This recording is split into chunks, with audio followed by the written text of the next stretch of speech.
J'espère que vous allez bien. Ça va mieux au niveau de la communication? Le poids des mots, je suis sûr que certains ont pris conscience des mots qu'ils employaient, ce que ça produisait dans le cœur de l'autre. Le regard aussi, avoir un regard compatissant, un regard plein d'amour. Ne pas couper la parole à l'autre, c'est laisser s'exprimer jusqu'au bout. Éviter l'effet boule de neige. Ça, c'est fantastique, éviter l'effet boule de neige. Je suis certain que certains l'ont expérimenté. Des pensées qui viennent, hein, quelqu'un t'a rien dit ou quelqu'un t'a dit quelque chose, on te dit rien, ouais, on ne me parle plus à cause de ça. Tout ça, c'est estompé. D'accord? Quelqu'un te regarde d'une façon, voilà, tout ça, c'est estompé. L'effet boule de neige, profitez de l'instant présent. Alors, j'espère que vous profitez maintenant du moment présent, sans penser au passé et à l'avenir. Et là, maintenant, une stratégie extraordinaire pour faciliter la relation, c'est apprendre de l'autre. Sachant que je ne connais pas tout, et quand je rencontre quelqu'un, Dieu permet une rencontre pour que je puisse apprendre quelque chose de l'autre personne. La personne que je rencontre, elle a une histoire, elle a un passé, elle a une histoire familiale, elle a une histoire culturelle. Et c'est pour ça qu'elle parle de cette façon-là. C'est pour ça qu'elle apprend, qu'elle veut nous apprendre quelque chose. Mais c'est à moi à être ouvert. Dernièrement, je rencontrais un homme qui travaille beaucoup. Et puis en discutant avec lui, j'ai vu que c'était un homme qui était passionné, il aime les abeilles, il m'a expliqué qu'il avait des ruches, comment les abeilles fabriquaient le miel.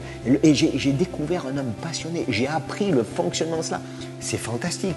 Donc tout le monde a quelque chose à m'apprendre.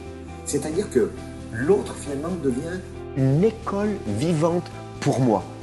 C'est un jeu qui est très passionnant et qui est très instructif.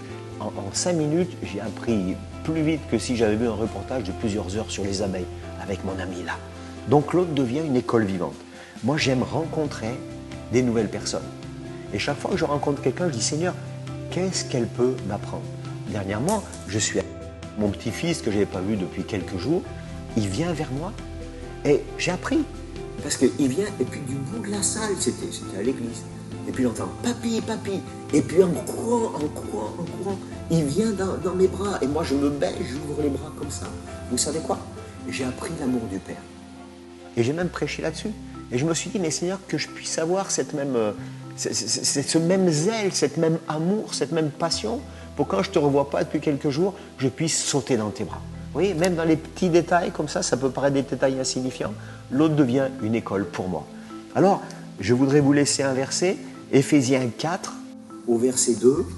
Soyez simples, doux et patients, supportez-vous les uns les autres avec amour. Il est dit, soyez simples, ne sois pas compliqués. Hein, vous savez, le contraire de simple, c'est double. Des fois, on est double. On est là dans les choses simples où Dieu nous apprend quelque chose, puis on a de penser ailleurs. Donc, soyez simples, doux, patients, supportez-vous, aimez-vous les uns les autres. L'autre va t'apprendre quelque chose. OK? On passe ces quelques jours comme ça, on va apprendre de l'autre, chaque personne qu'on rencontre. On reste en contact. Vous pouvez vous abonner sur YouTube, sur Instagram, sur Facebook, puis vous pouvez liker. Vous avez des questions, vous les posez et je vous réponds. Allez, à très vite. Que Dieu vous bénisse beaucoup.